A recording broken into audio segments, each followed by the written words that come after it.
Good morning, students. Today is 25th Feb. Thought of the week is the secret to getting ahead is getting started.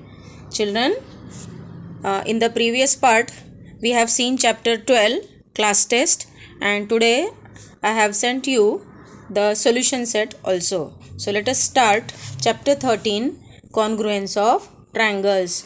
Here in this chapter, we will study about triangles and the congruence of triangles. Okay, let us see.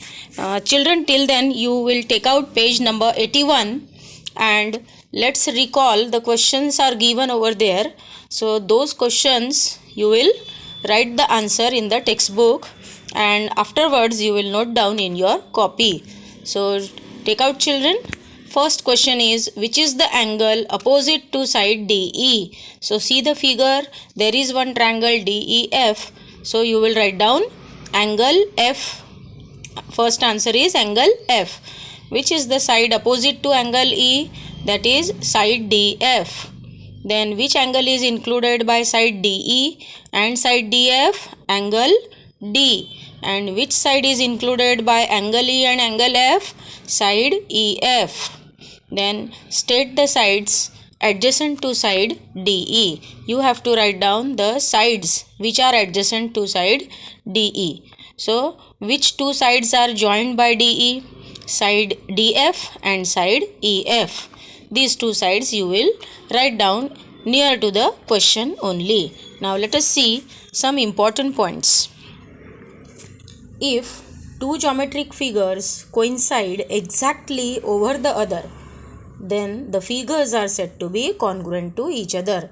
Here it means if two geometric triangles or two geometric figures, they will coincide exactly one over the other means they will coincide each part, each vertex, then the figures are said to be congruent to each other. Here from that geometric figures we can say the segments of equal lengths are congruent. The angles of equal measures are also congruent. Now here one-to-one correspondence we will see. Before starting one-to-one correspondence, you will see the figure on page number 81. See that two figures where the activity is given. So you read that paragraph and after reading see the two triangles where triangle ABC and triangle PQR are given. Okay, so read out that activity. Now one-to-one correspondence. The way of matching the vertices is called one-to-one correspondence. Matching the vertices means vertex A match to vertex P, vertex B matches to vertex Q, and vertex C is matching to vertex R. In this way, the way of matching the vertices is called one-to-one correspondence of triangle. Okay. Next, if we want to coincide triangle ABC and triangle PQR exactly one over the other, then what will happen? Vertex A should be placed over vertex P. A should be placed over vertex P. Okay. Then vertex B should be placed over vertex Q. See, vertex B should be placed towards vertex Q. Then and vertex C should be placed over vertex R. Vertex C should be placed towards vertex R. So vertex C towards vertex R. Okay. Then if not coincided in this manner, then triangle ABC will not exactly fit over triangle PQR. That's why we have to coincide triangle ABC and triangle PQR exactly one over the other. Okay.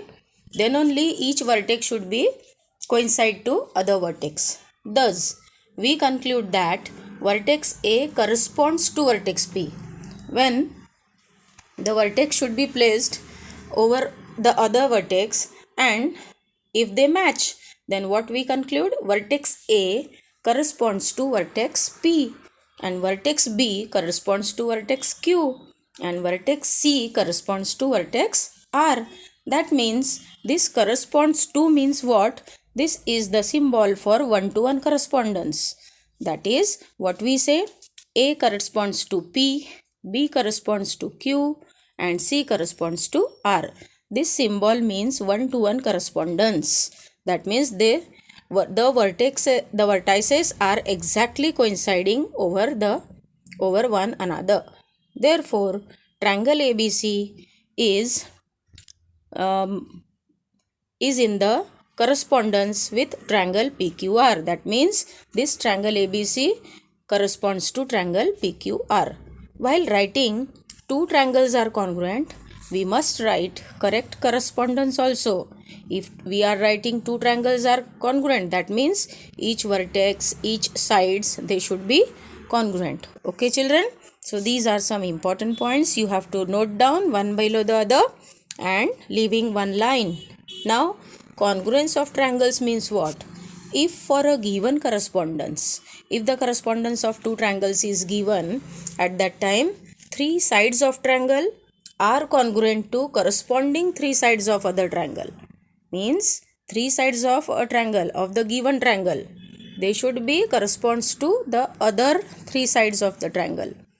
And three angles of triangle are congruent to corresponding three angles of the other triangle.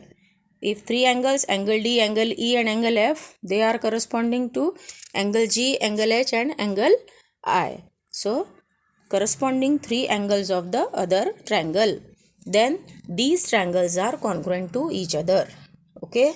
See, if for a given correspondence, three sides of a triangle are congruent to corresponding three sides of the other triangle and three angles of triangle are congruent to corresponding three angles of the other triangle, then these triangles are congruent to each other. Now, how to write? If for triangle DEF corresponds to triangle GHI, DEF corresponds to GHI. So, which sides will be congruent then? Side DE is congruent to side GH. Side EF is congruent to side HI. Side DF is congruent to side GI. Here, all the sides are congruent to each other of one triangle towards the other triangle. That's why what we can say. And about the angle also, angle D is congruent to angle G. Angle D is congruent to angle G. Angle E is congruent to angle H. Angle E is congruent to angle H. And angle F is congruent to angle I. This angle F is congruent to angle I. This means the sides are congruent to each other, angles are congruent to each other. Then we can say triangle DEF is congruent to triangle GHI. Okay, understood, children? Now, example we will take. A triangle ABC and triangle PQ are congruent. Their congruent parts are indicated by identical marks. What do you mean by identical marks? The symbols, okay, which are given on the triangle. So you can see this example in your textbook, which is given on page number 82. Okay, see that example. Let's discuss, and then one example is given. Okay, so the identical marks are given on the figure. Okay, now what was that example? Anil, Rehana and Surjit had written congruence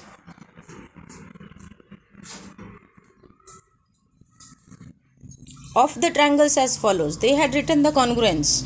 One, Anil had written his own congruence, Rehana has written her own congruence and Surjit has written his own congruence while observing these two figures. So, which of the statement is correct and which is wrong? Let's discuss. So, Anil has written triangle ABC is congruent to triangle QPR.